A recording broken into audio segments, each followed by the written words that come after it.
We thought you could use the get you guys primed for Seila Fire. We thought you could use some sort of comparison, a comparable. We did this last week with Time Trader.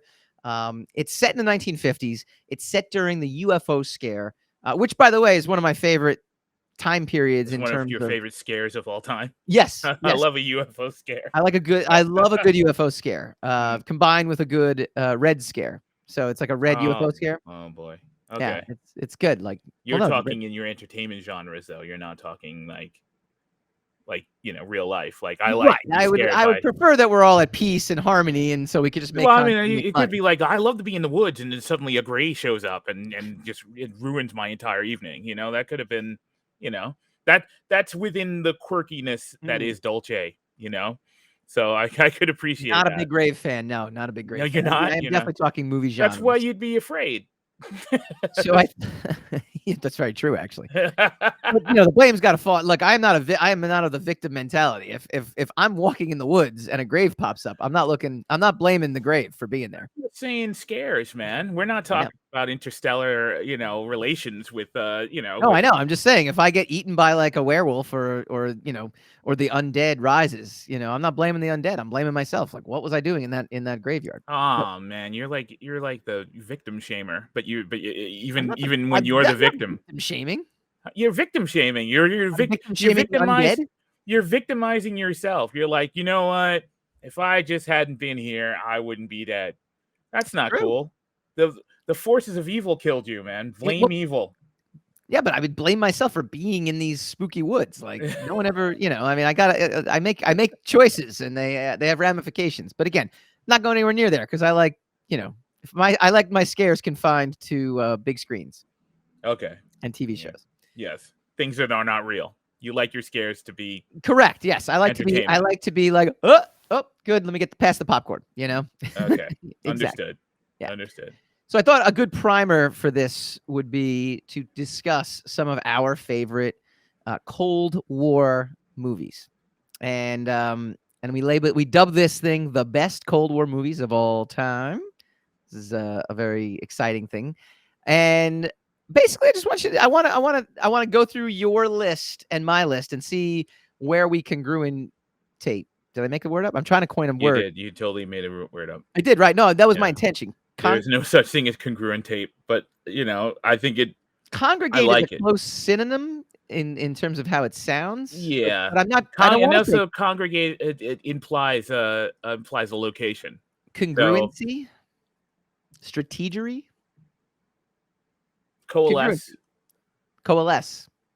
Yeah, that would have been the more accurate word, but not as nearly as fun as congruent tape.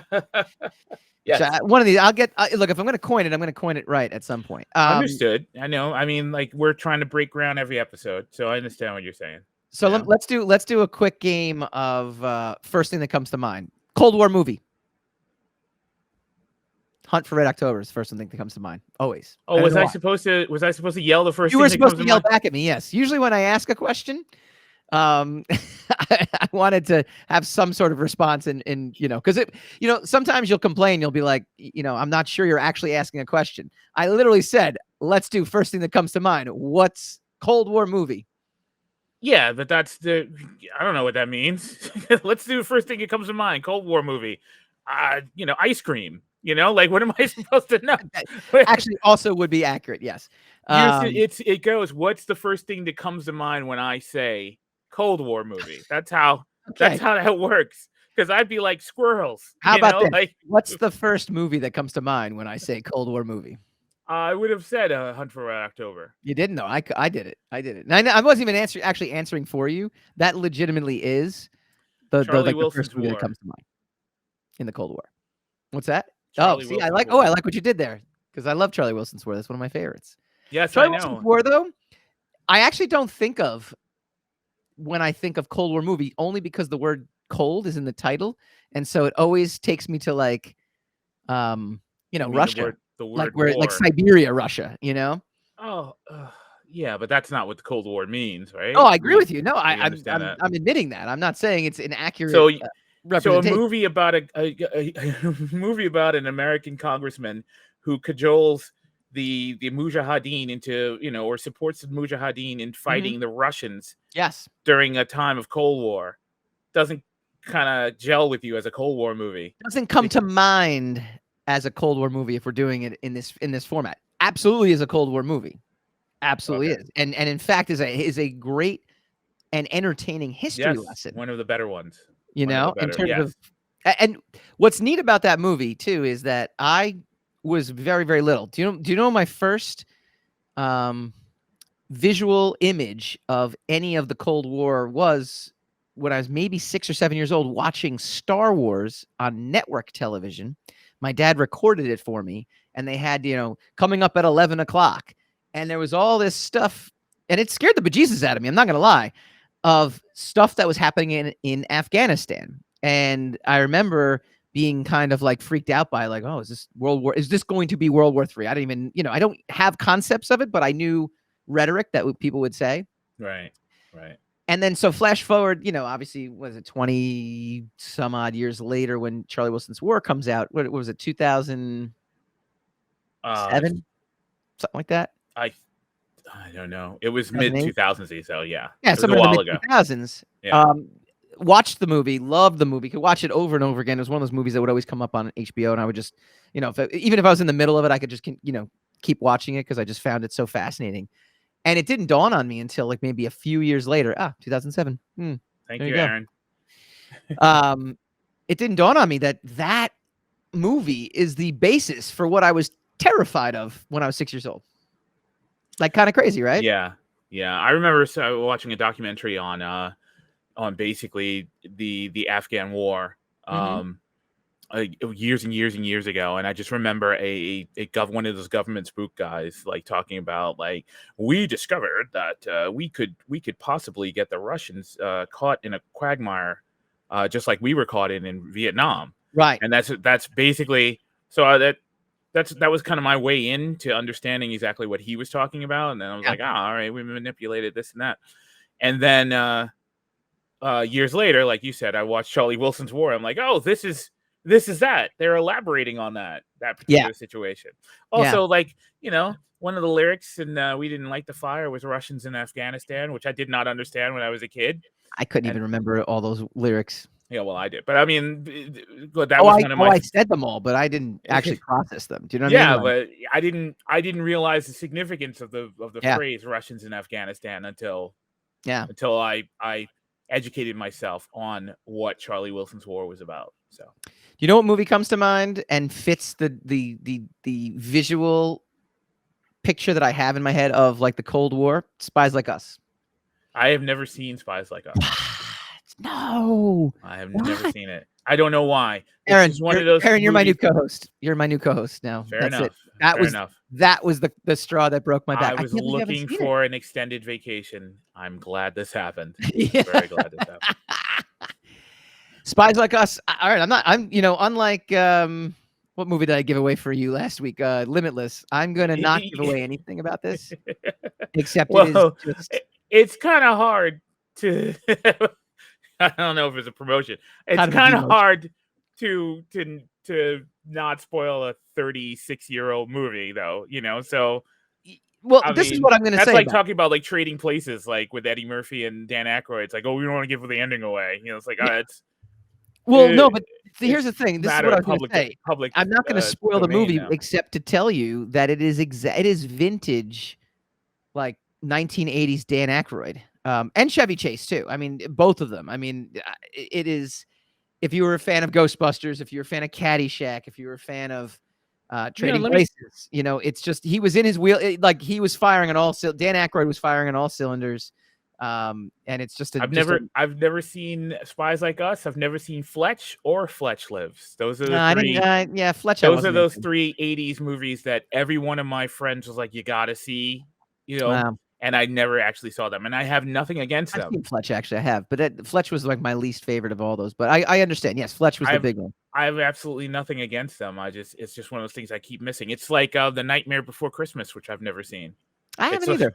It's one of those it's one of those weird cinematic anomalies where the opportunity to see it never comes up, or when I do have the opportunity, I'm never in the mood. kind of situation. Doesn't Nightmare Before Christmas have sort of a generational thing to it as well too, where you had to be like a certain age to really want to get into it back then as like a Christmas movie? Because I think I was beyond that age at that point, where like when you're a kid, you watch all the Christmas movies kind of things, and Nightmare Before Christmas obviously. I Is was Tim supposed to Burton. see that movie when I was in college, with a group of friends, and I accidentally Yeah. something happened, and I showed up late to the rendezvous point so that we could go. Kiddies, that's what we used to do before cell phones. Mm-hmm. You And used so to have to make plans. everybody went without me, and they saw it. And then since then, I've just never seen the movie. Like it seems like that was my one window to see that movie. And then since I didn't get there then, I will never get there now. I need you. This is homework. You need to watch Spies Like Us. Like I need you to see this because Oh man. we're not actually going to talk All about right. the show. I will watch it tomorrow. Tomorrow at noon, I will watch Spies Like Us. You will not be disappointed. I will find it and I will watch it. Okay. All right. Name another Cold War movie that you can Watchmen. Watchmen's a Cold War movie. So this is the thing about Watchmen. Again, you're 100% correct.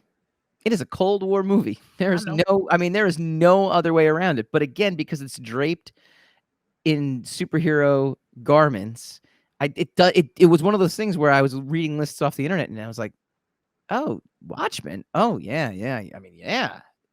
It was one of those things that just dawned on me. You're like, yeah, it is a Cold War movie. As no, but it doesn't. Well, I mean, doesn't the entire fit. ending hinges on the Cold War, right? The entire premise does too. Yeah, I mean, yeah. It just it is steeped in that 80s. Yes. So yeah, that's kind of no squid in the movie, no giant squid. Right. But Which I mean, you know what? I'm a defender of that. Were you a defender of that choice? I didn't. Here's the thing. Mm-hmm. Ironically, you and I had a discussion about it. Oh, we have. I know. Yeah. Well, I mean, yeah. I'm going to elaborate. You and I had a discussion about it at the Palisades Mall before I went in to see it. You were coming out from seeing something else. Yeah. You were like, "Squid's not in it," and I was like, "The squid's not in it? What do you mean? That's terrible. How can I not have the squid in it?" You were like, "Well, it explains itself. It kind of makes sense. Squid's not in it, but squid's not in it." I'm like, all right, let me go see if this works without the squid. And that's what I said to your face. But really, I'm like, what the hell is he talking about the squid? Because I never read the book. So I just pretended like, I know the squid. That's madness. And then I went in. And I'm like, I have no idea what the squid. I like this ending. I don't know what he's talking about with the squid. So have you since gone back and read Watchmen? I've since read Watchmen quite a few times since then. And I understand the squid. Also, the TV show, you can't really understand the premise of the TV show without knowing that the squid, is an important aspect of it. Yeah. So yes, since then I have, but that remarkable story is one of those like pro or anti-squid like now? I'm not letting Dolce know I'm not well versed in this comic book masterpiece. So I just Are you pro squid or anti-squid?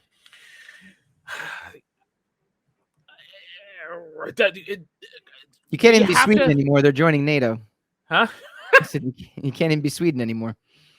Or is it Switzerland? No, you can't. You can't be neutral. You can't. Yeah. For that movie, I'm anti-squid for the movie. Yeah. I'm pro squid for the comic. Yeah. Because that's a quirky weirdness that the comic book excelled in. But for the movie, if they just dropped the squid somewhere in the middle of the movie, I'd be like, what the hell? This doesn't work. So yeah. No, that's the thing. I definitely I understood why he did it. And you know what? I'm not anti Zack Snyder. I'm actually not. I thought 300 was amazing. And I thought Watchmen was one of the best attempts at, actually, trying to adapt that graphic novel, which I think is really difficult to do. I don't think he hit it. I think he and I've said this before as well too. I think he over adapted it. Like he was too faithful. The music choices were the exact music choices that were in the book, but reading lyrics to a song and actually hearing them out loud, two different things in my, in terms of for me, like a visceral experience. But I thought he did I thought he did as good a job, I think, as you can do, because that graphic novel is so layered that it's so difficult to, From an capture outsider's perspective, seeing the that movie argument. first before reading it, um, I mean, I thought it worked brilliantly. I Mhm. don't think that they could do a Watchmen today, um, and not have it be judged again. It's kind of like Dune, like Yeah. David Lynch's Dune, where it's like this big heaping mess on its own, but Yeah. still a kind of a gold standard for anybody who tries to adapt the same work and going on in the future. It's one of these things that it's a giant mess, but you cannot ignore it. Yeah. You can't say that it didn't leave its footprint significantly in the landscape of anybody trying to Yeah. do faithful adaptations of anything. So, I mean, I really enjoyed it. I think over the years, I think people have made too much of it. I'm not including you in that circle Sure. because, but I'm talking about like they've done like how many editions of that movie and Yeah. extended scenes and extended with the explanation, and they did one with the what was a comic book, the Black Voyage or whatever, what was the accompanying uh comic book in the comic that the kid was reading. Yeah. The then they've done an edition of that where that was turned into a motion comic while you're Right. I mean they've gone crazy trying to recoup their money off of that movie.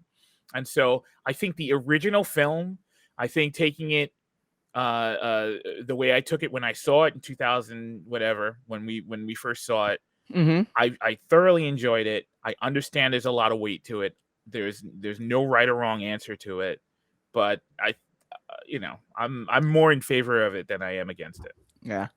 Let's wrap this up with one more, and I'm gonna pick this one because Yeah, it's please a do. conversation we had many years ago on the previous incarnation of this podcast too, and I that's deny everything. it's Atomic Blonde. And I remember we had esteemed guest Jeff Gomez on, Hmm. and I believe I was saying it really wasn't much of a success, and I think he was arguing that it was a success. And now when we were going through our lists of this, you had actually brought up Atomic Blonde. I'd seen it on other people's lists as well too, but you brought it up, so it reinforced it. And I thought to myself, geez, what's the next? The two things came up. What's the next phase of this movie? Because it wasn't a failure. I think it was like a $20 million box office haul at a $10 million budget. So theoretically, speaking, Yeah, it was a success. in technical terms, in technical financial terms, it was a success. Yeah. Right, but we haven't heard hide nor hair of it. Meanwhile, my other thing that came to mind was, man, Charlize Theron is everywhere now in superhero movies. Like she was in Doctor Strange 2. She was But she's always at the periphery flirting with those movies. She's never like in the movie. She's always right. like, hey, and passing through or Yeah, peeking her head in. And then that makes her she's kind like, of cooler. That kind of gives her a it's little more street fine. cred, I doesn't don't it? think there's anything against it, but I'm like, what's the game, Charlize? To get in the game or what? What are you trying to do? Yeah, Um, I feel like that gives her a little more it's fine. It's fine. street cred.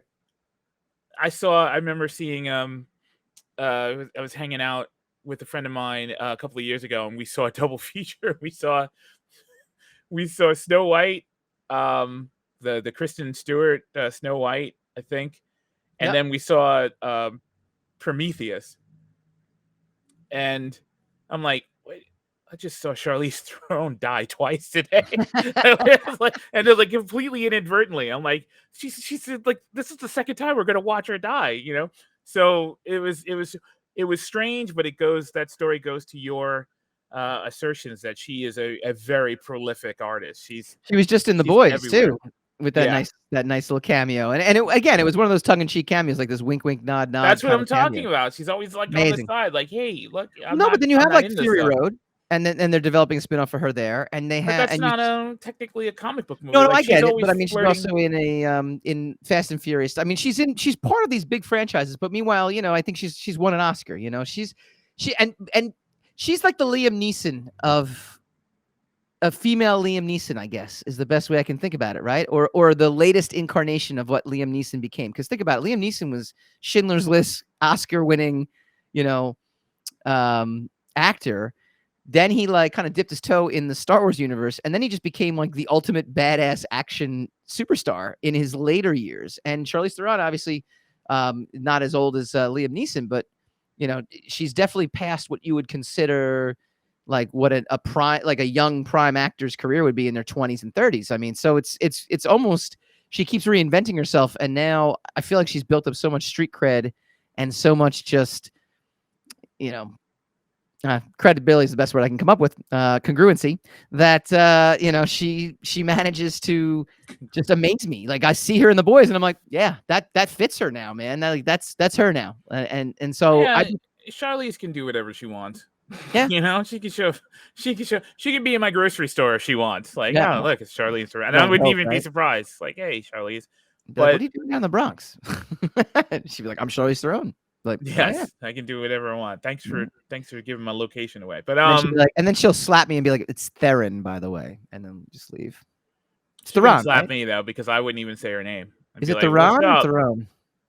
You're the one who just said so. Throne. I'm not getting into this debate.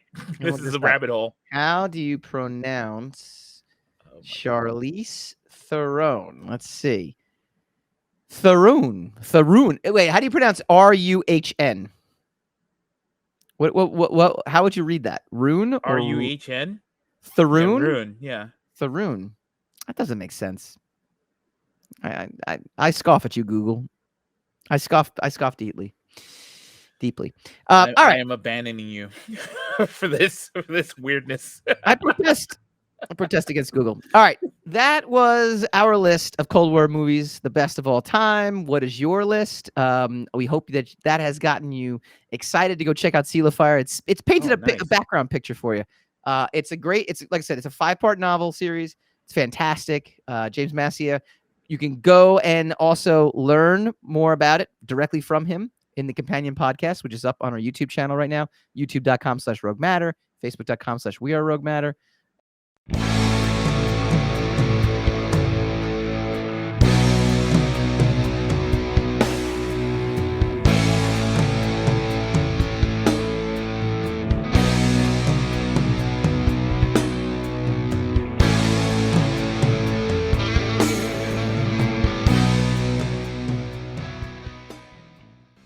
Hi guys, Mike Dolce here from the Rogue Wave podcast. If you like this video, please feel free to like, share, subscribe, all that fun stuff. It really helps us out.